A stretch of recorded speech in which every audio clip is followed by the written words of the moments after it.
So, hindi ko alam kung anong age mo, pero sa tingin ko ay we are on the same page.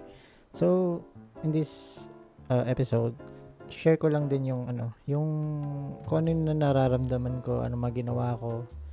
And nag-search ako ng parang type to. Yung common questions about this topic. Yung restarting life. Pero sa akin, 36, di ko alam kung ilang taon ka na. So, let's start with the questions. Are you ready? So, ito. So, number one question or common question is bakit? Ba't may mga nagre-restart, nagre-rebuild ng life at any age? Ano lang yun eh. Minsan nasa pakiramdam. Sa akin pakiramdam eh. Na hindi na-align yung nangyari sa buhay ko or ginagawa ko araw-araw. Yung career, kapag parang kasi yung habits mo. Ito pa ba yung, kapag tinuloy-tuloy ko pa ito hanggang tumanda ko, ito ba yung gusto kong life? Or papunta ako dun sa life na gusto ko? Tapos syempre marami ka na kasi nakikitang opportunity, hindi katulad ng dati na parang hanggang dito lang.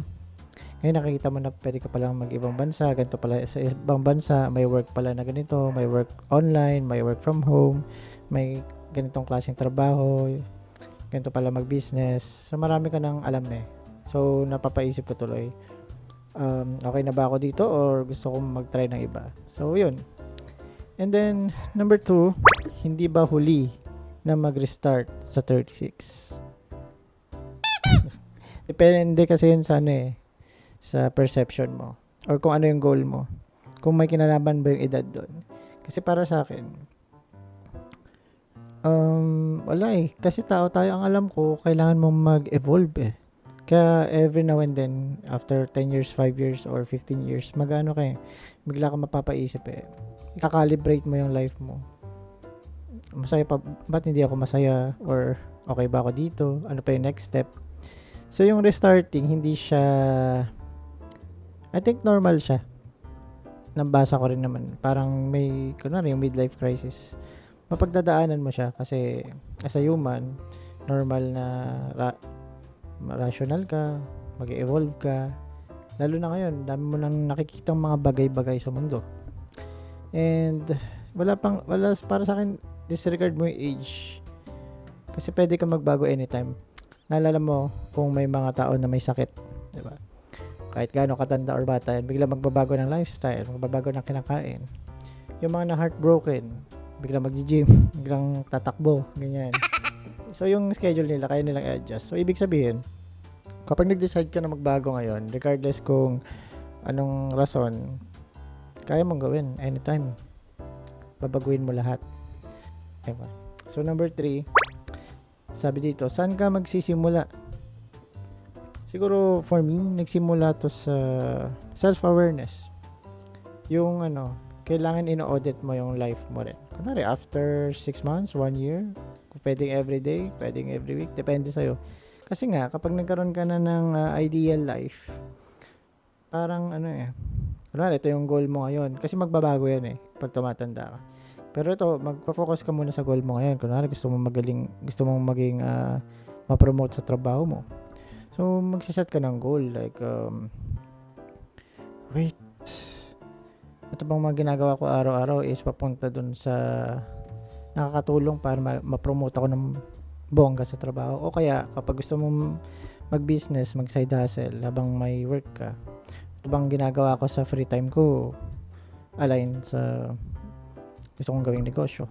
O kaya, kung katulad ko, gusto kong mag-resign para gawin yung mga bagay na gusto ko, ganyan. So, iba-iba talaga kung saan ka magsisimula. Pero, yun nga, tama ba sinabi ko? Nagsisimula yan kapag nakaramdam ka na, alam mo na nakaramdam ka na may something wrong, tapos naisip mo na kung ano yung gusto mong gawin or gusto mong i-test na gawin. Kasi wala pang sigurado eh. Kailangan mo i-test lahat. At kailangan mong pumili. So yun, doon nag-start yung mga restart, mga reset. So in my experience naman kasi, parang nagsimula lahat ng pandemic. Na kaya naman palang mag-change ng career. Kasi magka 5 years akong nasa casino noon, dealer.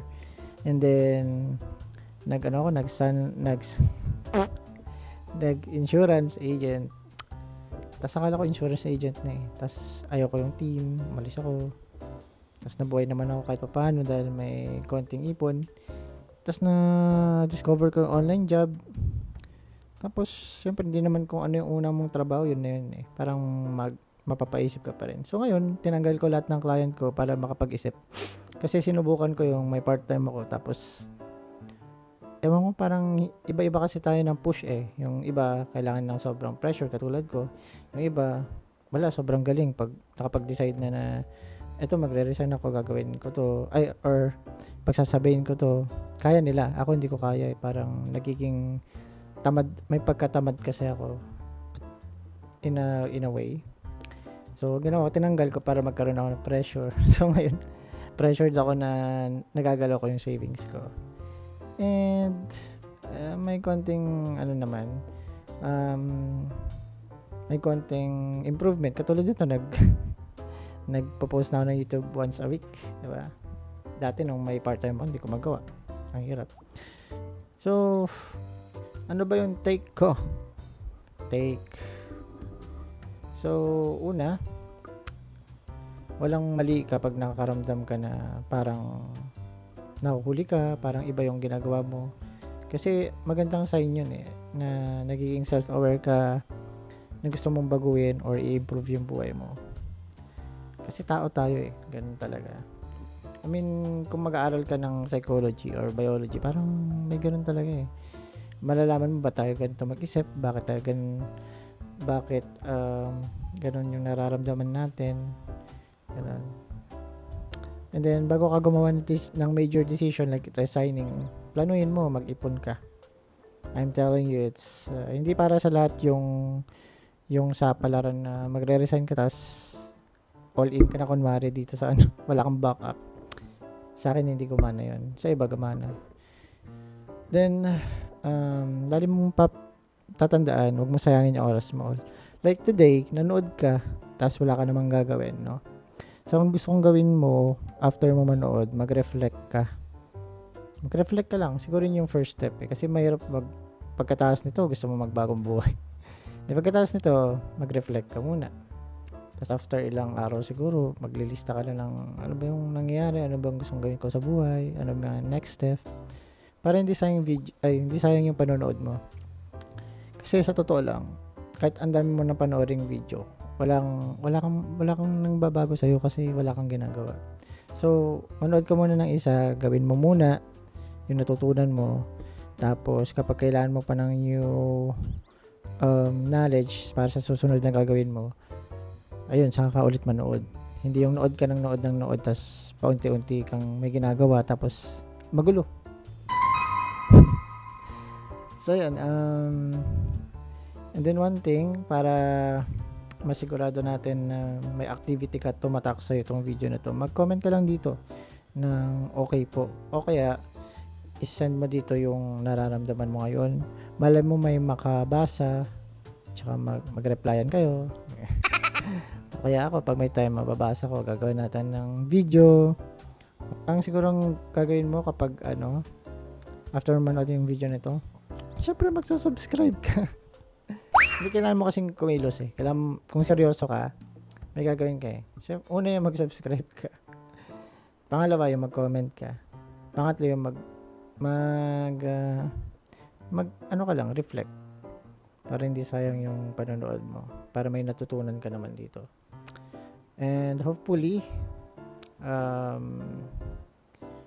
aside from me kasi marami ka pa naman mapapanood eh. So, pinagdadasal ko ang iyong tagumpay kasi pinagdadaanan ko yan and hopefully makahanap ka rin ng path mo. And yun, see you in my next video. Ganun lang yun.